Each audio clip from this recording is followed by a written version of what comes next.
Welcome to my YouTube channel Buddhadeb biology solution. আজকের আমার topic লাইসোজোমের কাজ।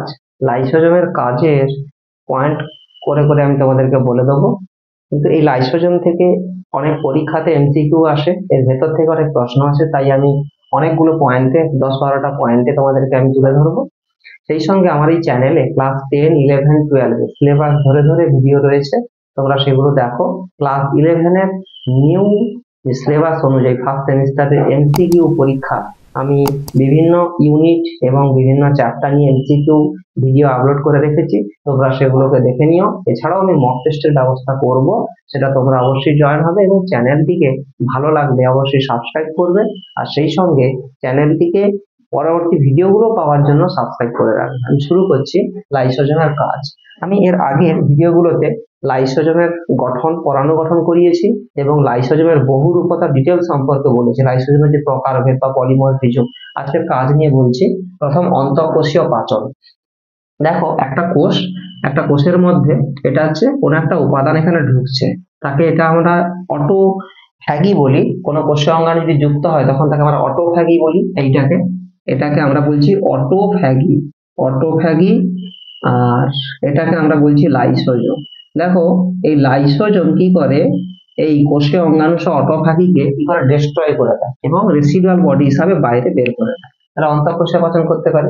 বহিঃকোষীয় পাচন, দেখো বহিঃকোষীয় পাচন কেমন করবে। একটা শুক্রাণু তার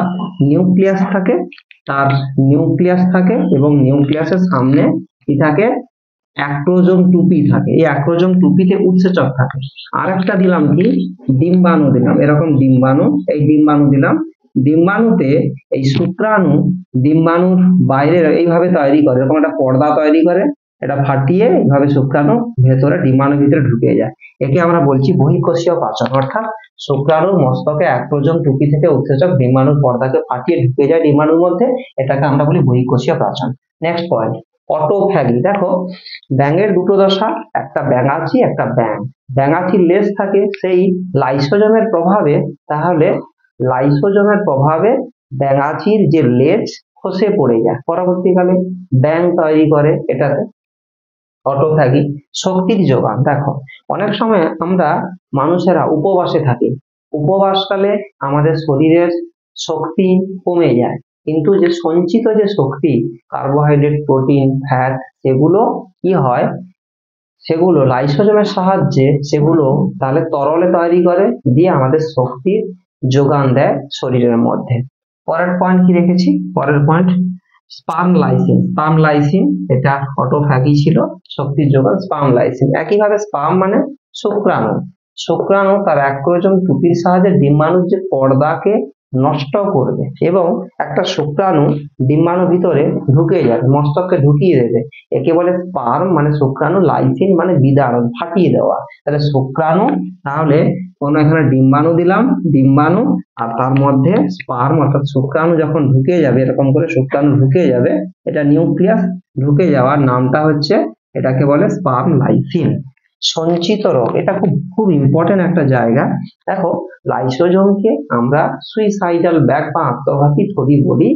এবার কখনো কখনো লাইসোজোম থেকে যে নিঃসৃত উৎসেচক গুলো, যেমন আমি যদি এইখানটায় ধরে নিই বা আমি একটা দেখিয়ে দিচ্ছি তোমাদেরকে, এইটা, তাহলে এখানে আমাদের লাইসোজোম ছিল। এই লাইসোজোমটা রেসিডুয়াল বডি হিসাবে বেরোলো না। রেসিডুয়াল বডি মানে কি, যেগুলো বর্জ্য পদার্থগুলো, অপাচ্য বস্তু, সেই অপাচ্য বস্তুগুলো না বেরোলে তখন তাকে রেসিডুয়াল বডি বলি। যদি না বেরোয় তাহলে শরীরে নানান রোগ দেখা যায়, পলিনেফ্রাইটিস মানে নেফ্রনের প্রবলেম, হেপাটাইটিস, এই ধরনের প্রবলেম গুলো চলে আসতে পারে। পরবর্তীকালে থাইরক্সিনের গঠন, দেখো থাইরয়েড গ্রন্থি রয়েছে, সেখান থেকে থাইরক্সিন T4 টেট্রা আয়োডোথাইরোইন তৈরি হয়। কিন্তু এই থাইরক্সিন গঠিত হয় কোথা থেকে, দেখো এখানে থাইরোগ্লোবিনো অ্যাক্সিন, সেখান থেকে থাইরোগ্লোবিনো প্রোটিন, সেই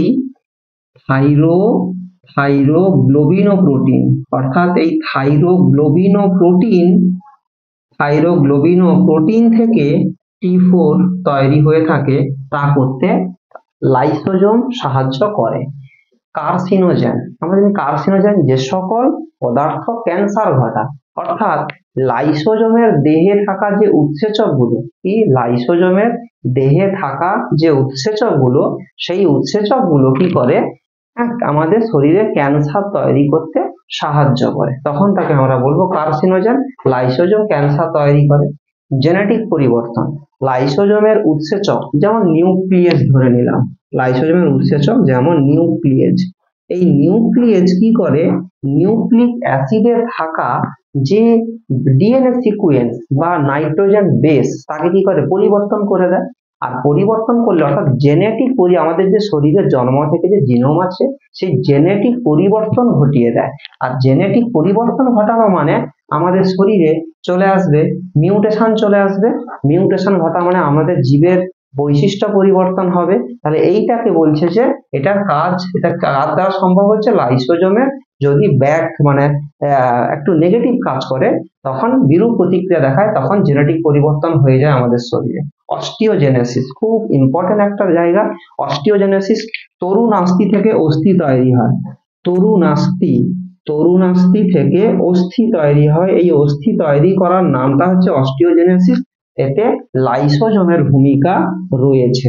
তাহলে এই হচ্ছে মোটামুটি করে বললাম।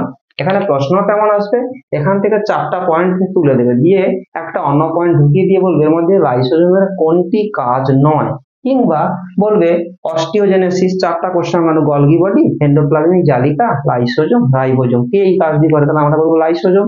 নিশ্চয়ই তোমরা বুঝতে পেরেছো।